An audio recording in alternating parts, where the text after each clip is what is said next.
Muy buen mediodía para todos. Una vez más, como todas las semanas, estamos con el micro jurídico y esta vez vamos a continuar con el tema del que conversamos la semana pasada, que tiene que ver con actualizar algunos puntos relacionados con los temas alimentarios, los derechos de los alimentos de los hijos y de las mamás, que son las que pagan los alimentos de los chicos.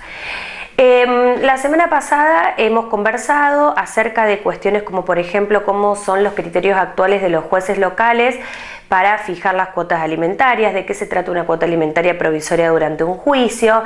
Hemos hablado también de la responsabilidad subsidiaria de los abuelos, cuándo corresponde demandar a los abuelos y cuándo no corresponde.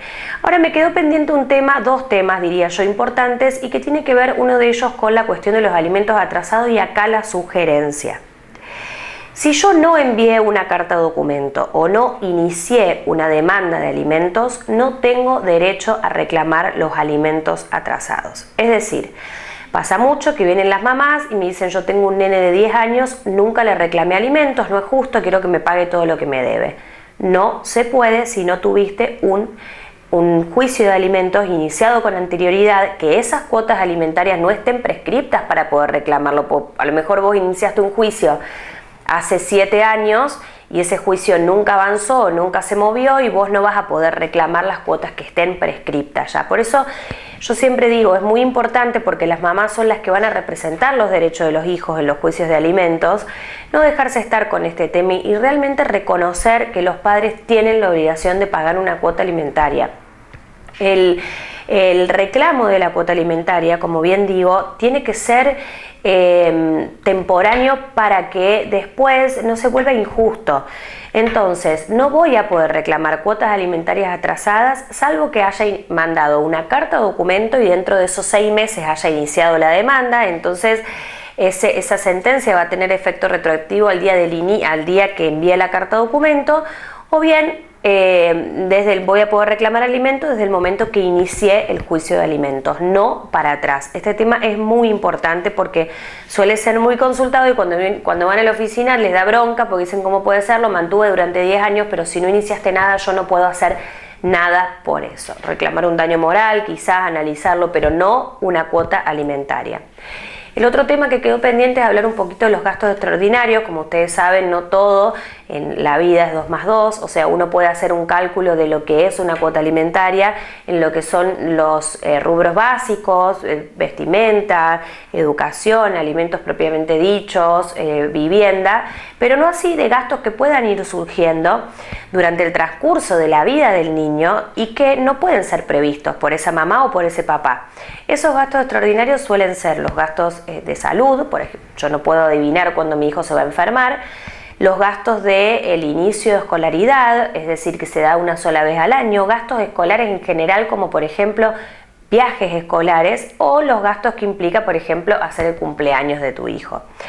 Es sentido común, yo siempre les digo lo mismo. ¿Cuál es el gasto extraordinario? Es sentido común. O sea, el gasto extraordinario es aquel que se da una vez al año, o aquel que se da de manera tal que no se puede prever.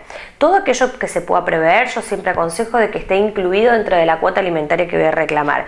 Lo que no se puede prever va a estar dentro de lo que son los gastos extraordinarios, que lo voy a poder reclamar aparte de la cuota alimentaria ordinaria que se haya pactado o que se haya fijado en juicio. Con respecto al tema de la consulta, generalmente es: ¿cuánto corresponde que me pase? Bueno, en realidad el cálculo de la cuota alimentaria tiene que ver con los gastos que tengan los chicos, tiene que ver con la condición económica de los progenitores, o sea, de la mamá que tiene el cuidado personal y del papá que es el que tiene que pasar la cuota alimentaria. O sea, la condición económica es muy importante, pero es secundaria a las necesidades de los hijos. Los jueces lo primero que van a observar es qué necesitan los chicos para poder vivir.